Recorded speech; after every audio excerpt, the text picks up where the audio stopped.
Exercise देखते हैं हम लोग 24.1 और क्वेश्चन नंबर है 1। कह रहा है किसी वक्र की ढाल किसी बिंदु पर उस बिंदु की कोटि की दुगनी का प्रतिलोम है।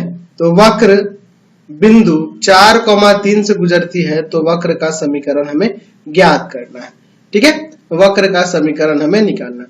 चलिए तो मान लेते हैं, माना वक्र की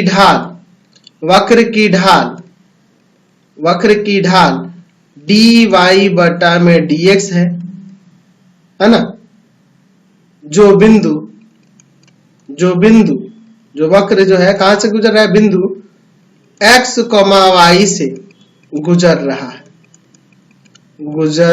है। समझ गए, वक्र की ढाल आपकी dy बाई dx है और जो बिंदु x, y से गुजर रहा है। समझिए, किसी वक्र की ढाल, प्रश्न के अनुसार देखो, प्रश्न से किसी वक्र की ढाल यानी कि dy बाई dx क्या कह रहा है, किसी बिंदु पर उस बिंदु की कोटि की 2 गुनी का प्रतिलोम है। कोटि ये होता है ना जी, y नियामक इसका कोटि होता है, यह भुज होता है, यह कोटि होता है।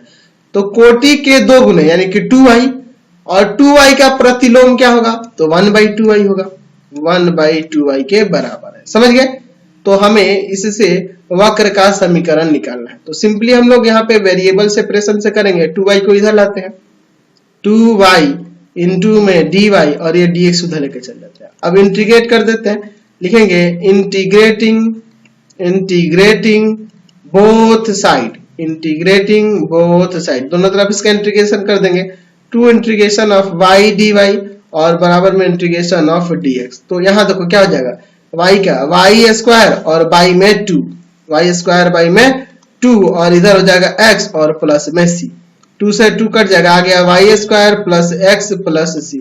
चूंकि हमारा वक्र जो है ना कह रहा है 4,3 से गुजर रहा है। ठीक है, एक बिंदु दिया गया है, यहाँ लिखते हैं वक्र कहां से गुजर रहा है, बिंदु 4,3 से गुजर रहा है। तो यहां से c का मान मिल जाएगा, गुजर रहा है। ठीक है, चलिए रख देते हैं। तो y स्क्वायर यानी 3 का स्क्वायर बराबर में हो जाएगा x का मान 4 और प्लस में c। तो 3 का स्क्वायर 9, 4 जाके उधर घट जाएगा, तो c का मान कितना आ जाएगा आपका, 5 आ जाएगा। इसलिए वक्र का समीकरण क्या आ जाएगा, y स्क्वायर बराबर में x और प्लस में c की जगह क्या आ जाएगा, 5।